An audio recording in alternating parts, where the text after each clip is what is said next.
In tonight's Top Gear, the all-new Porsche 911. TIFF has been driving it. I'll be driving some great cars that just happen to have their steering wheel on the wrong side. And Tony Mason goes to school in Wales to learn how to get more from a 4x4.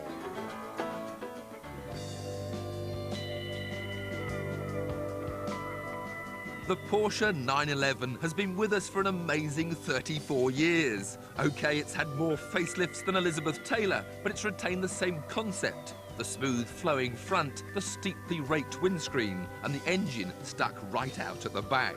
When the 928 was launched in 1977, it was intended as a replacement. But the orders for the 911 just kept coming in. Indeed, in 1996, they produced more cars than ever before. But by then, Porsche had already decided that there would have to be a new 911. Ever tighter emission and safety controls demanded a total redesign. So it's a case of out with the old and in with the new. Still unmistakably a 911, yet for the first time 100% all new. Now, I already like the look of it, but the question is, will I like the feel of it?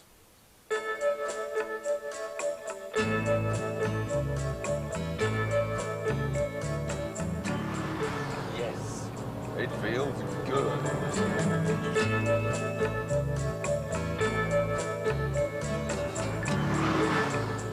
Despite there being less pattering from the front end, less of a roar from the rear end, no windscreen wipers to spoil your vision, and yes, after 34 years, no Volkswagen Beetle pedals.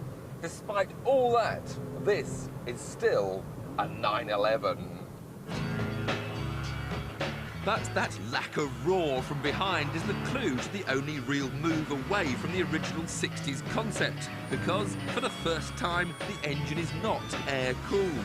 It's still a flat-six boxer configuration, and it's still hung right out the back, but it's now water-cooled.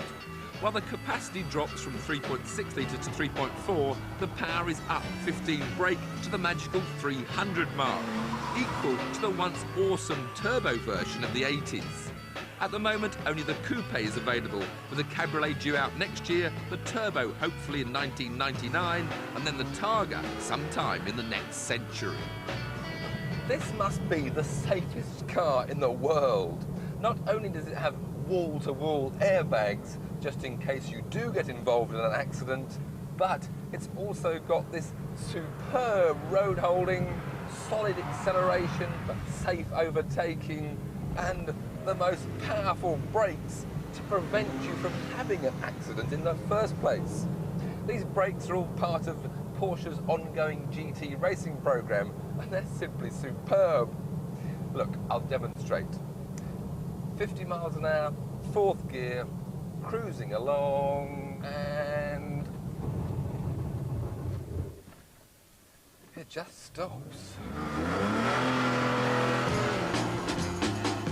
While the 911's handling has become smoother and more refined, so have its lines. Less angular, less aggressive. It's grown up with the times, yet it's still obviously a 911. She's got a cigarette on each arm. The brief was very simple and short. The new car has to look like a 911. It has to look good and new. Even a young child or an old man, they can tell it is the new 911. The front lights with the indicators are sort of controversial. Yes, we knew it when we did it, but it has to be that way. We were so convinced because it represents a new concept.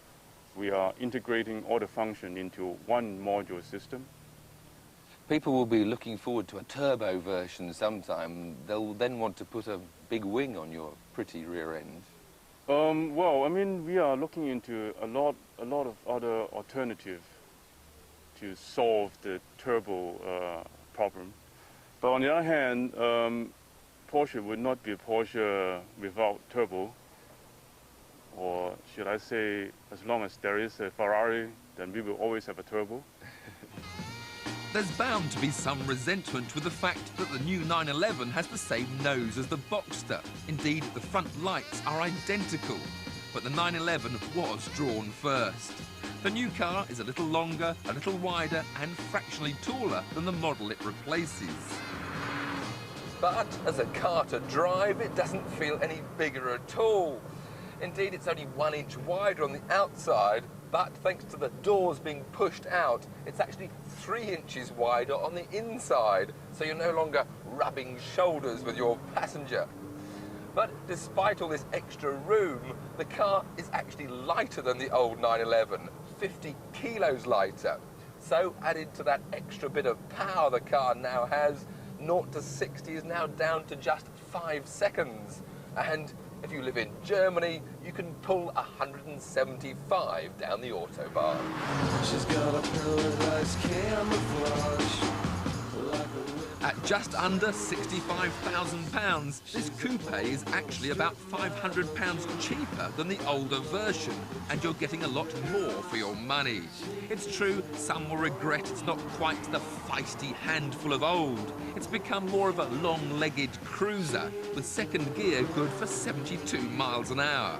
But this is a class car. So, apart perhaps from the fact that it shares its front end with the Boxster, the 911 has been improved in every way. Will it still be around in another 34 years? I rather think it will.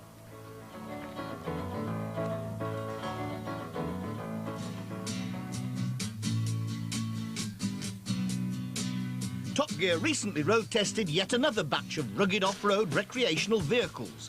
Chunky, powerful four-wheel drive machines. They've got diff locks and complicated viscous couplings. They can handle anything. And what do we do with them? We take them shopping. That's what. It's great for getting the baked beans home, but the nearest most of them get to being off-road is driving over the curb. Hello. Hello. Now, do you like your off-roader? Yes, I love it. Yeah, why? Nice and spacious. Oh, definitely. It's great for the shopping, for the kids and outdoor activities. But have you ever actually been off-road in it, driven off-road? No, never. Would you like to? I'd love to give it a try, sure. Have you got time now? Yeah, why not? Follow me. OK. We took Julie Kiley up to an off-road school in the hills near Wrexham in North Wales. She was somewhat relieved to find that the school provided the vehicles. In this case, a Toyota RAV4, just like her own. Now, do you know what you've let yourself in for this morning? Absolutely not. What can you see ahead of you there? Lots of dips, bumps, water, curves. How do you feel? Very nervous. Very nervous. And that's not surprising. Instructor Peter Morgan starts the tuition on the easier bits of this disused quarry. He doesn't wear a seatbelt in case he needs to take control. These are the nursery slopes. Remember, what goes up must come down. The trick when going downhill is to use engine braking to slow you down. It's go all right, which is leaving it in first gear, take your feet away from all the controls, and let the engine brake you gently down the slope. That's good. Swing in. Wow! Take your feet back. Whoa! Okay. Good grief. And just do that a couple more times. Okay. So once you've been up and down, it's time for a bit of side slipping. It's the angles that make me nervous. There's no danger of it rolling until it gets to about 45 degrees of lean. This is about 20 degrees, and as you can see, most people would find this to be quite disconcerting. It feels more like 90 degrees. Well, we'll get to that later. Yeah. Yes, there's more than meets the eye to this off-road driving lark, but Julie and her instructor were getting bolder. Okay, build your speed up now, a bit quicker, bit quicker, bit quicker. Plenty of power now, full out, and left over the top. Whoa! Hey. Hey. Well done. And so on to more demanding stuff and something you don't get in a supermarket car park. Mud. Just keep the wheels pointing straight, keep the steering wheel straight towards me, and hold it absolutely still. Whoa! Oops. Did he? Cameraman got it absolutely. Oops. Ah, yes. Now, the tuition here isn't only concerned with dry land. There's a very big aquatic content. Now, this is what you need. Oh, okay. A dipstick. Well, you go first. And No, I'm following you.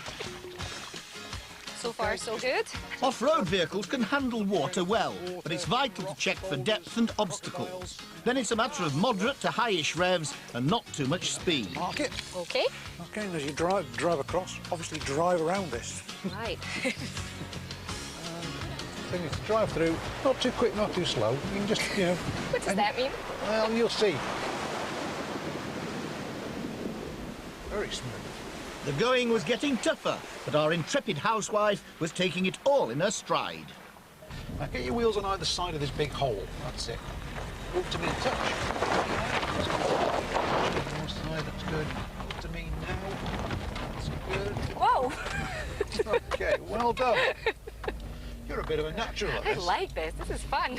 I don't want to drive on the road ever again. Didn't you do well? But if you don't know what you're doing on this off-roading, you can get yourself into a spot of bother.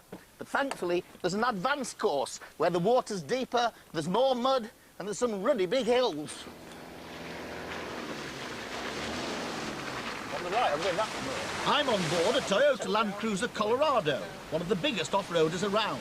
It has a 2.9-litre turbo diesel engine giving 125 brake horse, but it's very tractable and very torquey. For this operation, I'm using low-ratio gears, and unless attacking a gradient, I'm in as high a gear as possible to avoid wheel spin. I like this bit. This is like the El Safari rallies. Higher the gear, the better in all these muddy, gooey conditions. Yes. Straight up here, takes you onto a wall of death. Onto the what? The wall of death. Oh, right, here we go. I thought there'd be something like this. And then let it just crawl its way around at its own pace here now. What we're going to do is we're going to take the vehicle right up to sort of 30, 35 degrees of side slope. We're on pretty high now, look at this. That's it. I notice that the mud and water's on my side. If anything goes wrong, I'll be submerged here. Are you quite sure this is all right? Yeah, it's fine, yeah. Now, this is another horror bit because this is absolutely steep down. First gear, obviously, and it is literally one in one. Difficult to see. I can see the bottom of the hill, but only just keep it right. Now, look at this. That is unbelievable experience. When we're out with Top Gear, many of our escapades have to be filmed more than once. So I had to reverse up this horrendous hill to keep the director happy. Just so I can come down again.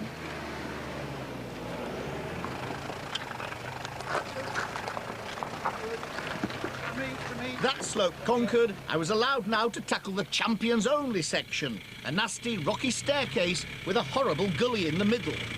Difficult enough to traverse at the best of times without cameras being in the way. Oops! Into the water. I like this bit. This is great. I don't really like water as such, but in a car it's fantastic. The water's now coming up over the bonnet. Oh, lovely. Like driving a duck.